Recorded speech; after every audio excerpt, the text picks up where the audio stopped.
It's National Camping and Caravanning Week, day 2, and today it's the day of the tree. I'm here at the Drayton Manor Camping and Caravanning Club site, and I'm here for a week of camping fun with my family. And of course, because it's me, I'm desperate to get as close to nature as possible. And look at this, it doesn't get much better. The benefits of spending time in nature are quite well documented now. It's good for your mood, it's good for your physical health, it helps with mental health and anxiety. And the Japanese have been studying this for quite a long time, and there's something called Shinrin-yoku, and the translation of that is forest bathing. As the name might suggest, it means spending time around trees, and that's really good for us.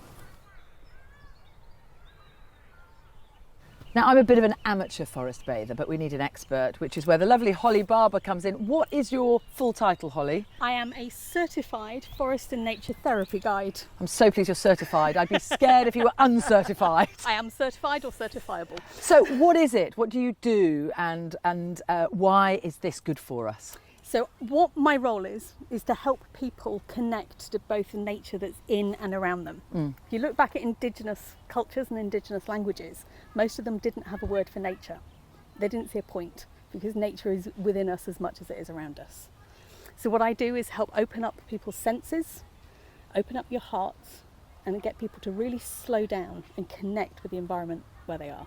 There's a Greek word which I'm familiar with called biophilia, which means the love of all living things. And as you say, we've evolved not to live in towns and cities and be connected to these little digital computers all the time, and not to move from one place of work to another place of work without stopping and taking in our surroundings.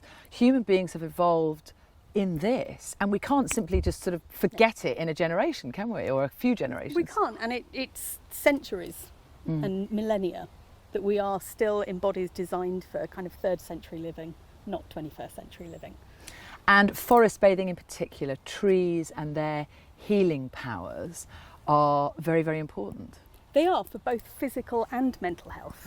So the aroma of being in a forest, those essential oils that all trees are emitting, are actually really good for your physical health. But then it's proven for your mental health. Being in a green environment helps calm you down. It triggers what's known as your parasympathetic nervous system, which is your rest and digest mode, which is a much healthier state to be in. And that's what we want to be in more. And it's useful, isn't it, to move away from your busy, hectic life, spend time surrounded by something like this, and then you can get back to things. But this beneficial effect will stay with you. It does, and it can stay with you. Studies have shown for up to not 21 days, 28 days after being in this environment. And this place here is brilliant, and the fact it's on the edge of a campsite is just amazing, that you can really benefit from not only having that trip to camping, but also experiencing nature right on your doorstep. My kids are in heaven because they're loving everything that's on the site, but we are, as you say, just a few feet away from trees, and not surprisingly they love trees and nature because they're basically chucked out in it every single day. But they were so excited to see this area, and it's not a big massive woodland, it's just a beautiful little spot of trees, but it's just wonderful, isn't it? It is, and it's those things of every child just wants to get out there and whether it's climb a tree, hug a tree, go and look for the little insects and the bugs that are everywhere. It's just those little details, and forest bathing is very much about being a child again and going and playing and having fun whilst taking in this amazing environment. All right, shall we do a bit of forest bathing? Let's go. Let's do it. Come on then. We very rarely use all of our senses when we're out in nature, do we? Smell, touch, taste. How do you taste nature? Imagine you're sucking on a straw. So purse your lips together and take in some of that air. And also, of course, you're relaxing yourself when you do that, because as soon as you take a nice deep breath, you're telling your brain, hey, calm down. It's your sense of taste is also connected to that sense of smell. And it is taking in the different aromas, whether from on the trees, down at your feet, absorbing all of those different aromas that are around you. So the way we like to finish our forest therapy sessions is with tea, and we make tea using something we've foraged along our trail. So let's go and make some. What have we got here, Holly? So we have got some blackberry leaves that I got here on site, and blackberry leaf tea is a bit of an anti-tea. It's an antioxidant, antibacterial properties and antimicrobial properties. And if you have a sore throat, this tea is actually really good for it. It's also full of vitamin C. Lovely, okay. So you've just got a flask of hot water? Flask of hot water with me and my trusty teapot. And I've heard you use the word invitation several times. Yes. So we're sort of inviting nature into our lives, an invitation to have tea. It's quite a conscious term. By saying invitation, there is no right or wrong way.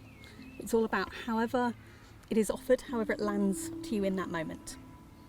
So with forest bathing, it's one of the joys. There is no right or wrong way of doing it. It's all about how it feels, whatever feels right for you there and then. And this is just a lovely ceremonial way to say goodbye to this little moment that you've had with nature. We also like to, where we can, forage something on our trail, and it helps bring that forest into your body so that you are taking that part of it away with you as well. Yeah, you're really cementing the experience inside you. Lovely. So we have 3 cups today, whilst there's only 2 of us. And the tradition for that is, the first cup we offer to the land, and we offer it in gratitude for all that the land has offered us today. So hopefully the tea should have steeped by now. Yeah. So the first cup we offer to the land. That's to Mother Nature. So we offer thanks, we offer gratitude for everybody that is the caretakers of the land, both here and elsewhere in the world. And